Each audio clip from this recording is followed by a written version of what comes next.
Welcome to our class students. मैं आपका teacher विपुल वर्मा और हम लोग अपने टॉपिक को कंटिन्यू करेंगे।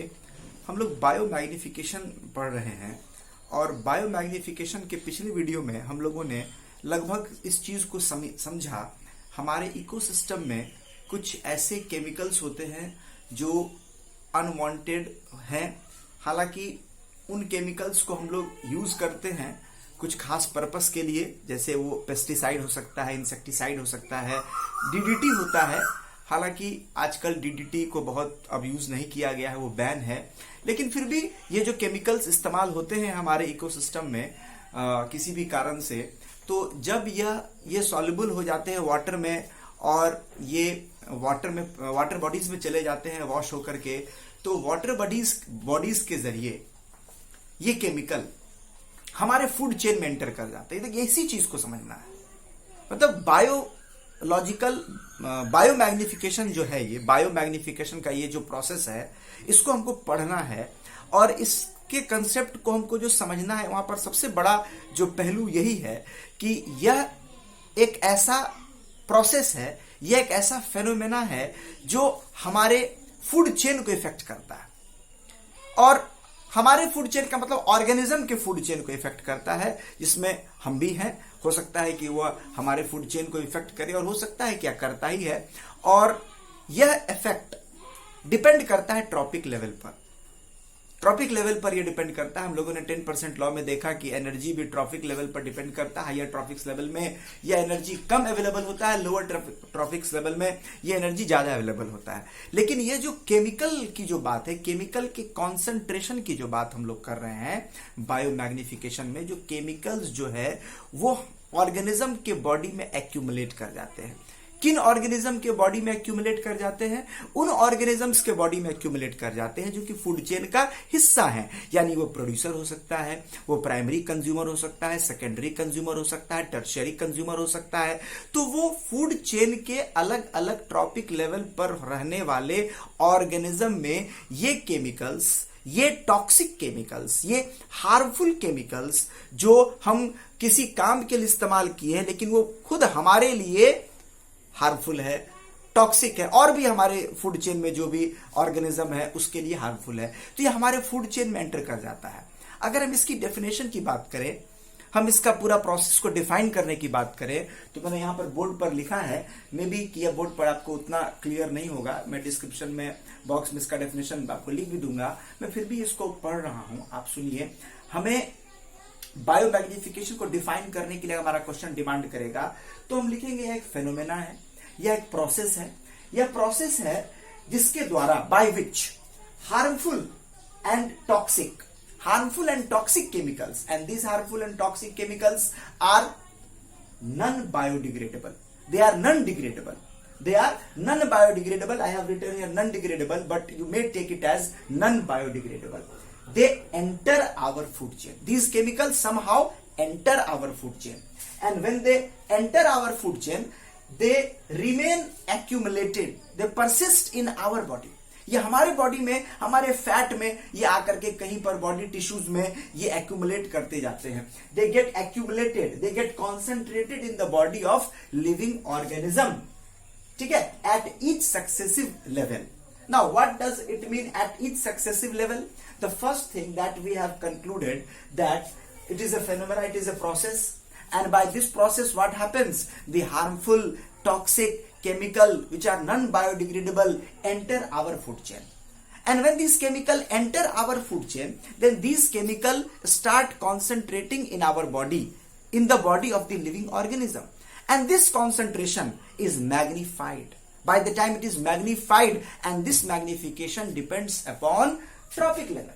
At each successive level of the food chain, the concentration is getting higher and higher and higher. At each successive, progressively, the concentration is getting higher and higher. तो ये हमारा important है, बात है। और हम लिख सकते हैं the concentration of chemicals are higher in higher trophic level and lower in lower trophic level. ये जो concentration होगा केमिकल्स का वो हायर ट्रॉपिक लेवल में ज्यादा है, लोअर ट्रॉपिक लेवल में कम है।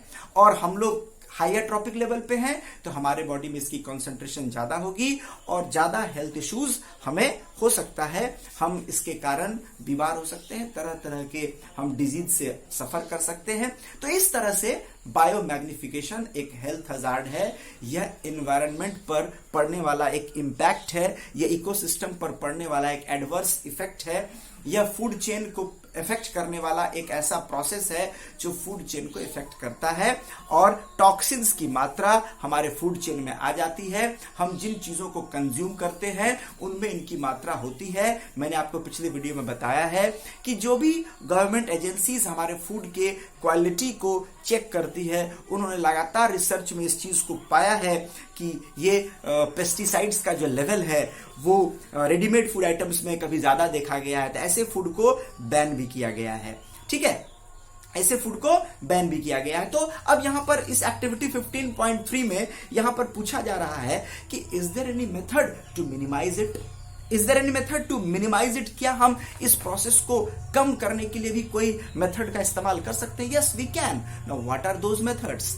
Suppose if we focus on, if we emphasis on farming where we use basically organic substances, organic methods of killing pests and organic methods to remove waste, and whatever chemicals we use, the chemicals should not be non biodegradable. हम ऐसे farming methods को ज्यादा encourage करें जिसमें कि chemicals का कम इस्तेमाल हो, मैन्योर का इस्तेमाल हो, पेस्टिसाइड्स का इस्तेमाल ना हो। ऐसे पेस्टिसाइड्स का इस्तेमाल हम करें जो कि बायोडिग्रेडेबल हो। इस तरह के ऑर्गेनिक फार्मिंग के हम सीधे लिख सकते हैं, ऑर्गेनिक फार्मिंग एक ऐसा तरीका है जिसके जरिए हम चाहें तो अपने फूड चेन में इन unwanted, unnecessary, harmful, toxic chemicals के एंट्रेंस को रोक सकते हैं, हैम्पर कर सकते हैं।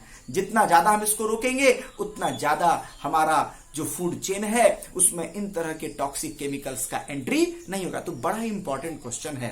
अब अगर मेरे इस वीडियो को और पिछले वाले वीडियो को अगर आप मिला करके देखेंगे बायोमैग्निफिकेशन का, तो निश्चित तौर पर बायोमैग्निफिकेशन क्या प्रोसेस है और ये क्या हमें मैसेज देना चाहता है, हम इसको कैसे हम इकोसिस्टम के एक इंटरेक्शन के तौर पर देख सकते हैं, जहां पर हमारे द्वारा यूज किए गए आर्टिफिशियल केमिकल्स, हमारे द्वारा यूज किए गए आर्टिफिशियल केमिकल्स और हमें फूड चेन के डिफरेंट लेवल के ऑर्गेनिजम्स में कैसे इंटरेक्शन होता है, इसको डिटेल तरीके से समझा जा सकता है। ठीक है, अब देखिए बायोमैग्निफिकेशन के बाद भी कुछ टॉपिक है, कुछ मैं यहां पर अब बुक में जरा रीड आउट कर दूं ताकि आप बात को समझ सकें। तो यहां पर दिया हुआ है, आप देख सकते हैं, मैं थोड़ा आपको इसको रीड कर दे रहा हूं।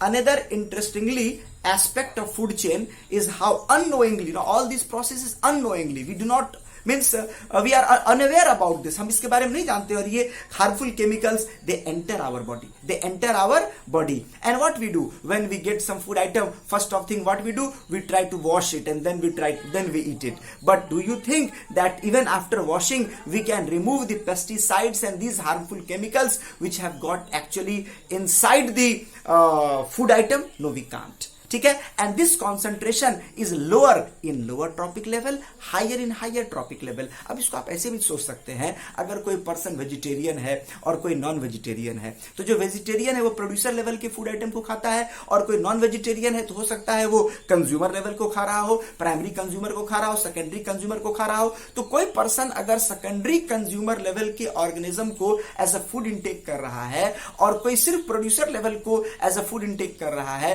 तो निश्चित तौर पर जो पर्सन सेकेंडरी कंज्यूमर लेवल के फूड को अपना फूड के तौर पर इंटेक कर रहा है, उसमें बायोलॉजिकल मैग्निफिकेशन, अगर हम देखें बायोमैग्निफिकेशन हम देखें तो वह ज्यादा होगा, क्योंकि वह ऐसे लेवल को कंज्यूम कर रहा है जिसके पास ऑलरेडी ज्यादा कॉन्सेंट्रेशन है, तो वहां पर उसके बॉडी में पेस्टिसाइड्स की मात्रा ज्यादा मिलेगी और वेरी जल्दी लेस टाइम में वो उसको इफेक्ट करेगा। तो कहीं ना कहीं प्रोड्यूसर्स को कंज्यूम करने से हो सकता है जो हम थोड़ा सा इसके प्रॉब्लम से बचे रहें। ठीक है, और अब देख सकते हैं आगे अक्सर हम लोग मतलब कहते भी हैं, बाजार वगैरह में जाते हैं तो देसी सब्जी है और ये फार्म वाला है, ये ऑर्गेनिक है। तो ऑर्गेनिक लोग इसीलिए मतलब लाइक करते हैं, उसका टेस्ट अच्छा होता है, पसंद करते हैं, क्योंकि जानते हैं इसमें इसको ग्रो कराने में, कल्टीवेट कराने में पेस्टिसाइड्स वगैरह, फर्टिलाइजर वगैरह का कम यूज हुआ है। तो वो यूज तो जिस काम के लिए वो हुआ वो तो उसको फायदा पहुंचाया, लेकिन नुकसान क्या है कि वो उसके बॉडी में भी चला गया। तो उसके बॉडी में जो परसिस्ट कर रहा है, जो एक्यूमुलेट हो रहा है, वो हमारे बॉडी में आ जाएगा और हमारे बॉडी में आने के बाद हमको वो फायदा नहीं पहुंचाएगा, हमको वो नुकसान ही पहुंचाने वाला है। ठीक है, तो ये जो पेस्टिसाइड्स है, one of the reason is the use of several pesticide is what, another chemical is what, to protect our crops from disease and pest. Now these chemicals are either wash down into the soil और into the water bodies. From the soil, these are absorbed by the plants along with water and minerals, and also taken up by aquatic organism like fish.